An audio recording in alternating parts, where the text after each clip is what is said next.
Three types of love. The Bible said the real love, the one that can withstand anything, it said many waters cannot quench love. What are the many waters of marriage? There are so many of them. In-laws, they have destroyed many marriages. Problems with finances, they've destroyed many marriages. Communication problems, he doesn't listen to me. Emotional problems, he doesn't love me. And then this one, all kinds of problems. Many waters of relationship. But where you find the real love, they can't quench it. They can't drown it. Many floods can't drown it. Your parents are against your wife, against your tribe is against the marriage. If you find the genuine one, none of these things can quench it. Why? Because real love has the most vehement of flames. Just like the jealousy that comes from it too. So there are three types of flame. You have yellow flame. You can know this one because it makes a lot of noise, but it has very little substance. The strength of a flame is how much heat and burning it can produce. Yellow flame, it has usually, you see it. If you put wood, pour kerosene now, put fire, you see it there. If you put your kerosene, if you cook with stove, you know what you have. And this particular flame produces a lot of soot, all those black stuff, carbon monoxide. When you see the women in the village who cook a lot with that, sometimes it won't be long, they start having eye problem because of that carbon monoxide. That is the first type of love. That type of love is called Eros. In Greek, it's called Eros, Eros. That type of love is sexual love, chemical love. When you say we have chemistry, it's sexual attraction. So most of the time you turn on your TV channel, MTV, and most of these novels that young people read, that's the type of love that I illustrating there, the yellow love. It cannot withstand anything. Go and carry fire, pour on that fire, it quenches. There's another type of fire I'm about to show you. If you pour water in it, it gets worse. So there's fire you can quench with water. There's another type of fire you cannot quench with water. There was fire that fell from heaven when Elijah the prophet called down fire. Before he called down the fire, he told them to pour water. He wanted to teach them there is fire, there's a difference between fire and fire. The same way there's a difference between love and love. He told them to get gallons of water and pour on the sacrifice. They poured. He said, do it a second time. They did. He said, do the third time, until the whole trenches were filled with water. The idea is that if the God that is bringing the fire doesn't have the real fire, if it's matches fire, water will just quench it. This is the issue. So I'm going to show you 7 ways to know when the man has the real thing for you, which is this one. If you find it in your marriage, I have it with my wife. True love, watch this. There's a difference, because lust is love. We call it love. That one is love. God calls it lust. Love is to benefit another by disadvantaging yourself. Or love, true love, seeks to benefit another even if it causes you disadvantage. Lust seeks to benefit self at the expense of the other. Love seeks to benefit the other person at the expense of self. Look at it and you will see. The second type of flame is blue flames. From this stage, you are getting some strong flames here. This type of flame, if you have a good gas cooker and it's well controlled, because there's a way you do it, it will start shooting out some yellow flames there, but it's well balanced. Gases burn to produce that blue flame. Your jet engine, like when the aircraft is taking off, is burning, you see it shooting out from the back. It's a stronger type of flame. Just a little of it can burn you. When you are cooking boiling rice or yam, anything with yellow flame, you will boil before it finally, just a little of this, a little exposure to this, he has cooked the stuff. Blue flame. The type of love is called Philio. Phileo. I'm using Greek words, Eros, from where you got erotic and all those things. It's sexual thing, is chemical love, like some people say, because it's emotion based, it's hormone based. I tell our ladies, I say, a man can have sex with you and not even care about you. For the next minute, he can give you a dirty slap because he just met a need in his body. That you drank water doesn't mean you are in love with water. So when a man tells you, if you truly love me, prove it by this, he's not going to prove anything, my friend. This is blue love. It's a stronger form of love. In English, we call it like. You have affection. It's called natural affection. Really, it means like when people say, I'm in love with this person. It means that it's beyond the sexual. Your soul is involved. And then you have white flame. Everyone say white flame. The weakest form of white flame is oxyacetylene flame. You see the welders. See why they can't look at it. They use something to cover their eyes. It's white. That's the weakest one. Oh, the other levels of that flame, like the type that are radiations that are emitted from the sun, that can burn the whole human beings on earth and burn up all these buildings. If you're allowed to get here a little, when you look at the sun at a certain time, you think it's yellow. It's not yellow at all. It's not blue at all. It's white flame. It's radiation, like gamma rays and beta, and some of these things are coming from the heart of atom, from where we create atomic bomb, nuclear bombs, and all that. This type of flame is something else. When he said many waters, because this kind of love, in Greek we use the word agape, A-G-E-P-E. So sometimes we who preachers say the God kind of love is good. If you describe it like that, it's not only God that can have it. The reason we say the God kind of love is because that is the type of love God had for us when he slew his own son. He suffered disadvantage in order to get us saved. That is the kind of love Jesus had for us when he was willing to lay down his life for us. But it's not only God or his son that could have it. Every believer has capacity to show this kind of love. The Bible said, for the love of God is shed abroad. It's not talking about emotion. It's shed abroad in our hearts. Romans chapter 5 verse 5. For the love of God is shed abroad in our heart by the Holy Ghost. Holy Ghost or no Holy Ghost, all human beings can do this one. Animals do it. Holy Ghost or no Holy Ghost, human beings, if they genuinely work at it, can develop this. This is the type of love that David and Jonathan had for each other, that made Jonathan not betray David even when his father wanted the man's head. This love is not emotion. This love is commitment. Is what?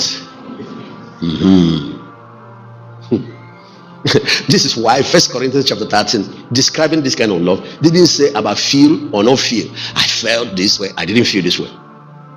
What the chapter was writing about, he said, describing the 14 practical ways to love. The first one he mentioned is patience. When you love a person, you will have patience for the person. You have patience with the person. You can endure things for the person. Say love is patience. He said love is kind. When you love a person, you'll be kind to that person. He didn't say anything about feeling here. Is it that there is no feeling in it? No. It contains all of this level.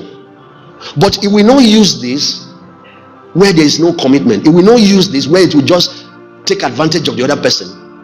Because the commitment of this type of love is for the good of the other man.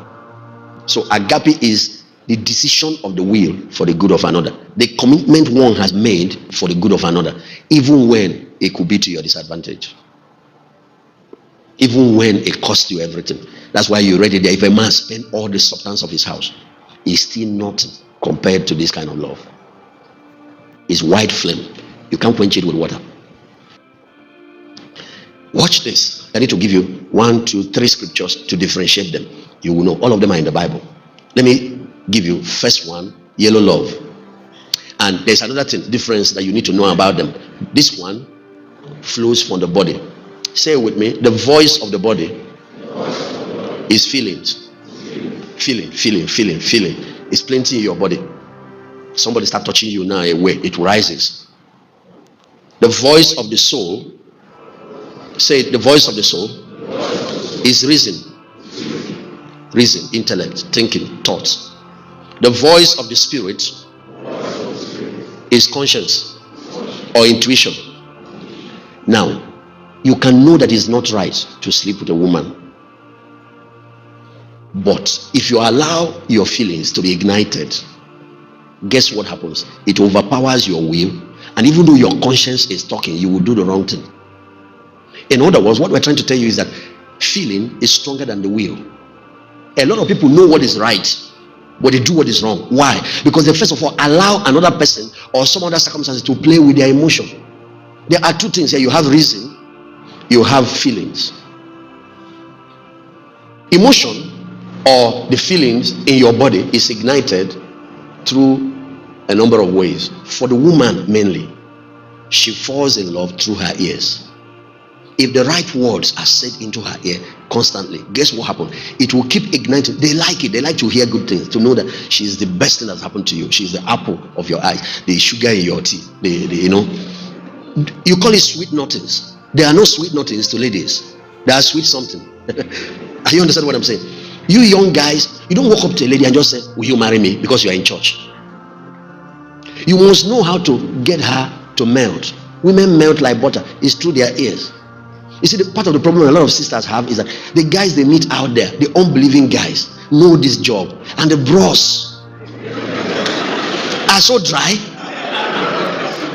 Once it comes, he's talking about Holy Ghost, and then tongues, and evangelism, and next thing is proposing. What has evangelism and proposal got to do with each other? Take the girl out. You can't afford, some joints. Go to Tantalizer. Okay, you can't afford that one. Go to the beach. You don't pay. Okay, they pay. They pay to enter in like at least 50 naira. Okay. Let me give you another clue. Eco Meridian is free. You don't have to eat anything. Enter that place, sit beside the water side, relax, and in that environment, the music is coming and it's free. The environment free. Of course, they give free granules.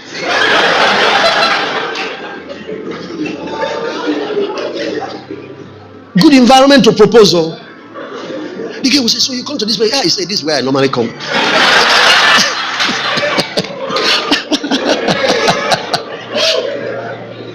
What is all that? What is this thing about feeling? Why is it a lot of people can't overcome sexual activities in their body? I will tell you what it is. The problem is, once this thing has been ignited, it overrules the senses. First thing it overrules is the reason. Second thing it overrules is the will. And then the conscience will be there. Conscience is not overruled. The spirit realm is on a different thing. The human spirit is on another. It's not overruled, but it cannot do anything because you make decisions and take action based on your soul, not based on your spirit. Spirit guides your soul to act, but there's also another guide that can come here. So for the woman, the ear is the entrance point. Not that their eyes don't work. Their eyes work too, but the major thing, women fall in love through their ears and men fall in love through their sisters. You're believing God for marriage, for a good husband. My friend, don't play with your appearance. The guy might try that and get away with it. For you, the girl, you will pay for it. No matter how holy the men are, God said, watch and pray.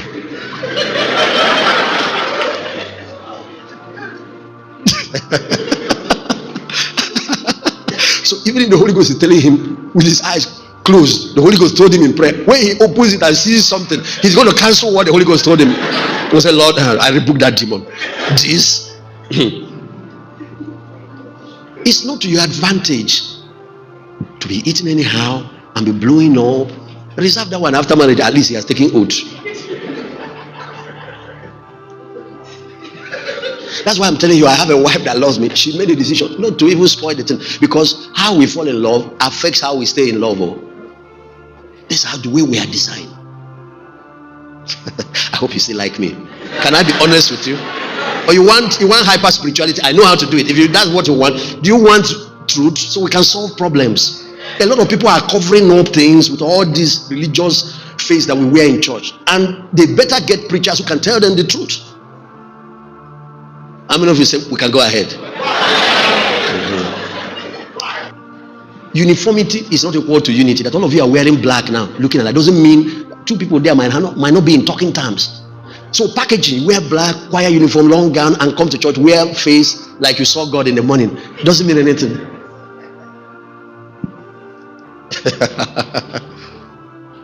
Let me tell you something about I learned because after coming out from the Bible, I found out most of the men of God and people who are getting into trouble with their flesh are the ones who actually think it won't happen to them. Because of that, they now break all the boundaries, all the rules. They don't. They actually think, I mean, impossible. You are joking. Say, let him that thinketh he stand take heed. So when I read those scriptures, it lets me know that you strong don't reach this area. So build the boundaries, avoid unnecessary temptation, create the boundaries so you don't go and create unnecessary room for yourself. And then when you marry, Bible says, cherish the wife of your youth. Let her breast satisfy you always. This is Bible. Let her be lavish with her love. So I read those scriptures with Pastor Sarah. We sat down, read them. I said, this marriage, we must have it hot, red hot all the time. No boring anything in it. I said, so look at all the anchor points. And we listed them and made a commitment. I can wear one dress from year to year, but not my wife. What she wears is important to me. I can spend anything on her. So this one comes from the body. This is body love. Everyone said body love. That your body can fall in love. And the Bible said, if that love is consummated, the two shall become one flesh. They become one. But it doesn't mean this is the love that can make the marriage stand. This is soulish love. Everyone says soulish love. So man is a spirit, having a soul, living in the body. And those three dimensions have ability to make connection. There is the physical side, physical attraction and all the chemistry and all that. And there are hormones that once they are ignited can get things going. There is the soulish side. And then there is one about the heart. So look at the Lord our God. Jesus teaching in Matthew chapter 22, he said, love the Lord your God with what? All your heart, all your soul, and all your strength. Where is your strength? In your body. That is how you are to love your wife. You are to love her with all your heart, all your soul. That means there should be motion, there should be, and then all your body. So some love with their body and keep their heart. Some actually love to the level of their soul and keep their heart. Because once heart goes, then there's a commitment. Now nothing else can stop. Just one or two scriptures so I can give you how to test love. And then let's look at this. For example, yellow love, this body thing. 1 Kings chapter 11 verse 1 to 3. Okay, listen to this. But King Solomon loved many strange women, together with the daughter of Pharaoh, women of Moabites, Ammonites, Edomites, Sidonites, and Hittites, of the nations concerning which the Lord said to the children of Israel, you shall not go into them, neither shall they come in unto you, for surely they will turn away your heart after their gods. Solomon clave unto these a love. Now Solomon loved, if you read down, you will see the wives he married were 700, the concubines were 300, altogether 1,000. I was thinking about it one of those days, and I actually thought, if he sleeps with one of them a day, what it simply means is that in 3 years, some of them have not had one chance. 365 days in a year, 700 wives. So in 2 years, he's probably covering the ones that are his wife. When you go to the Songs of Solomon, you see that Solomon said with his mouth, he had so many women in his life. He said there's one he loved. It was the Shunammite. That particular lady is a black woman. She came from Ethiopia too. But she had, what is that thing that she had for the other ones? Real love. This one. And I want you to know, you that are married, your husband too can have it for 700 women. As per sleeping around or people you are attracted to, get this clear in your head. Marriage does not stop you from getting attracted to other people, including men and women. If your boss in the office start looking after you, taking care of you, you get home, your husband shouts, where is my food? See how you are dressed. You come back the next day and say, oh my God, what is this that I'm seeing? Wow, where did you get that perfume? Where did that? Compliments. Women fall in love today. He keeps going in, then one he buys you this. It's nice, little things. You get home, guess what happens? In your soul, an opening will occur. That's why I tell people that fornication is not something people fall into. I fell into it. I say, no, you didn't fall into it. Nobody falls into it. It's something that happens over time. And the first point is, you know when that signal occurs, when it starts. You look at that guy, he looks at you, you feel whatever you feel. That's when you are to flee. The Bible says flee. Everyone say flee. That's when you are to make adjustment and block all the channels. That's when you are to adjust things. You know the particular man that already, anytime he's around you, you start losing your composure. You almost lose your senses. The emotion, once emotion rises, something happens to the senses. You see a person that is sensible, intelligent girl, lose it. It's emotion that is doing this. So you know that man that every time you are around him, that's the particular guy that if he offers 1 million times to take you out, you should say no. Of course, that's the particular guy you should stop receiving a gift from. That's the particular person you should stop spending time with. For you, the young man is the same guy, even the married man. You don't let your emotion be ignited and then let it get to the point of conception, and then you start fighting. Many a time people who fight at that level never win. I'm telling you, listen, I deal with even ministers and men, and I deal with all sorts of things. I've been in this thing for 20 something years. If you see what I've seen, many of them start fighting when they're already enslaved. You pray for them, cancel them, they still leave your office and go back and complete the cycle. Why? You don't let this thing get to that point.